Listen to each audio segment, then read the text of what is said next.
Welcome everyone, and thank you for joining us today. I am excited to introduce our HFC training process. Today, we will explore the fundamentals of telecom engineering, starting with the basic concepts of coaxial cables and radio frequency. We'll also look at the support structures like poles, anchors, and down guys, along with house counts, pedestals, vaults, and manholes. Additionally, we'll cover strand, trenching, and the essential equipment used in the field, including active and passive devices such as couplers, taps, and cables.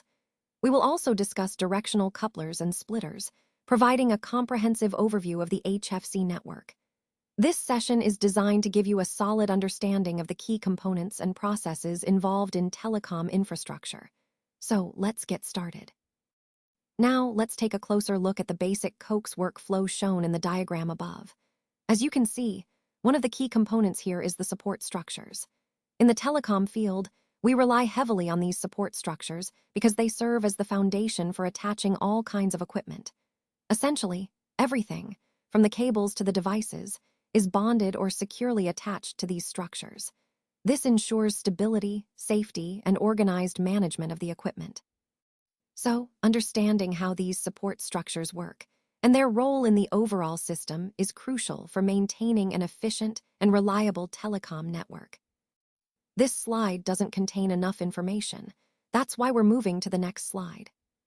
Now, let's talk about the coaxial radio frequency equipment used in our network. First, we have the basic components called nodes. These include devices like the Aurora node, Cisco NC4000, and CommScope. These nodes form the core of our coax network. Next, we move on to actives. These are crucial because they help boost signals when the signal strength drops below acceptable levels at certain locations. Without these active devices, maintaining a reliable signal would be challenging. Within actives, there are different types, starting with line extenders. Specifically, we have several kinds. The line extender, both manual and thermal, as well as automatic versions. The key thing to remember is that when using any type of line extender, you must keep the input signal between 21 and 24 dB at all times, regardless of location.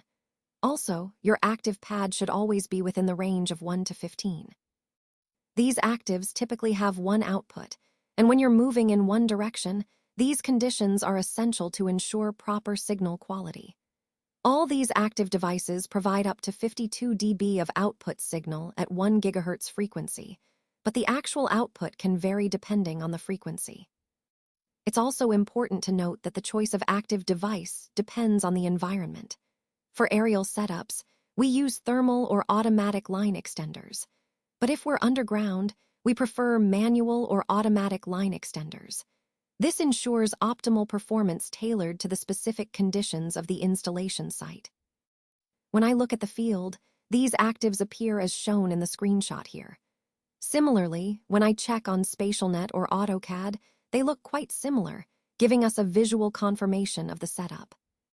Now, if you're using any type of mini bridge, it's crucial to maintain the input signal within the range of 14 dB to 20 dB at all times, regardless of the location. This ensures optimal performance and prevents signal distortion. Additionally, you need to verify that your active pad value is between 1 and 15. This range helps keep the active device operating correctly. For these types of actives, especially those with two outputs in a database, it's important to use them when you're directing signals in two different directions. They're designed to handle that kind of setup efficiently. Moreover, some actives can support 3 directions by using internal couplers. These are internal 3-way splitters like INT. 2-way splitters, INT DC8, INT DC10, and NT DC12.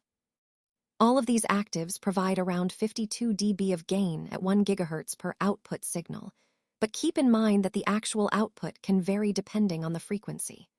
The environment also influences the choice of active device. For aerial installations, we typically use thermal or automatic mini bridges, while underground setups often require manual or automatic mini bridges. And again, when I look at the field, the actives look like what's shown in the screenshot. This visual helps us ensure that everything is correctly configured and functioning as intended. Now, let's take a closer look at the SpatialNet MB ports and the amplifier data block. This data block is essentially a comprehensive snapshot of all the active calls, or in other words, all the ongoing communication sessions that are currently happening within the system.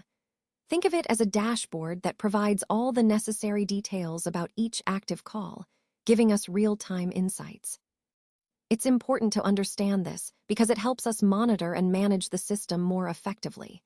When we see the data block, we can quickly identify which calls are active, how they're connected, and any relevant parameters associated with them. This is crucial for troubleshooting, optimizing performance, and ensuring seamless communication. Overall, the amplifier data block serves as a vital tool in our system, offering a clear and detailed view of what's happening at any given moment. It ties into the bigger picture of how we maintain reliable and efficient communication networks.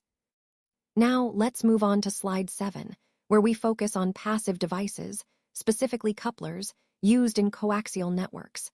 When working with these networks, we often rely on passive devices and couplers to manage signal division and routing. Essentially, these devices allow us to split signals, especially when we need signals to travel in two directions simultaneously. You'll see that there are several types of these devices, each serving a specific purpose. For example, we have general equipment like splitters and couplers, which help divide signals into multiple paths. Then, there are directional couplers that are designed to control the flow of signals in a particular direction, minimizing interference. We also use different kinds of splitters. Two-way splitters for splitting into two paths, three-way unbalanced splitters when equal power division isn't necessary, and other components like power inserters, power stops, and various splice types, both straight and block splices.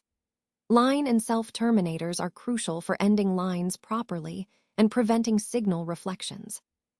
Additionally, inline equalizers such as DC7, DC8, DC9, DC12, and sometimes DC16 are used to correct frequency response issues along the line, especially over longer distances. It's important to note that these devices come from different manufacturers and active components, which are specified by their power supply and active type. When working with these, we also monitor input and output levels, voltage drawn, cascade values, and the use of equalizers for both forward and return signals. Understanding these passive devices and couplers is fundamental because they ensure signal integrity and proper division across the network. They are the backbone that helps us maintain optimal performance in our coax network systems. Now let's talk about taps. Taps are essential components in telecom engineering because they are used to feed or serve signals to the customer locations. Essentially, they act as the connection points that distribute the signal where it's needed. There are three main types of taps that we typically use. First, we have the two-way taps, which have two ports. These are used when we want to serve signals to two different customers or locations. Next, we have the four-way taps, which, as the name suggests, have four ports, allowing us to serve four customers simultaneously. Lastly, we have the eight-way taps with 8 ports, suitable for larger setups where multiple customers are being served from a single point. The choice of tap really depends on the specific needs of the customer or the network. For example, if we need to serve just 2 customers, we would use a 2-port tap. If 4 customers need service, then a 4-port tap is the right choice. So the key idea here is that the number of ports on the tap directly correlates with the number of customers or locations we want to serve. This flexibility helps us efficiently manage the distribution of signals in the network, ensuring everyone gets the service they need. When I look at the field, these actives look like what you see in this screenshot here. Now, let's talk about what SpatialNet represents. Essentially, it provides a visual, graphical representation of the data and activities within the system. This makes it easier to understand the relationships and flow of information at a glance. On the other hand, the graphical representations are more about how we can visualize specific elements or processes. They help us see the structure, the connections, and the overall layout of the active components within the system. So, the key takeaway here is that SpatialNet gives us a broad, conceptual overview, while the graphical representations allow us to drill down into specific details. Both are crucial for managing and understanding complex activities effectively, especially in a system as dynamic as this. This visual approach aligns with the overall theme of making data more accessible and easier to interpret, which is central to our presentation today. Now, let's talk about cables, which are essential for reaching the signal to the customer location. As you can see, there are many types of cables used in this process. An important point to remember is that every 100 feet of cable, some signal loss occurs. The amount of loss can vary depending on the environment or location, as well as the database, software, and the specific type of cable being used. In terms of cable types, we have feeder cables and trunk or express cables. For example, some common feeder cables include the 0.500P3, 0.540P3, and we also have plenum drop cables like the 0.500 plenum drops, and other types such as RG11 and RG6, which are quite popular. You'll notice that the different cables, like RG6 and RG11, have their own specifications and uses. The important thing to keep in mind is that selecting the right cable depends on the environment, distance, and the specific requirements of the network. Overall, understanding the types of cables and their characteristics helps us ensure optimal signal quality and reliability in delivering services to our customers.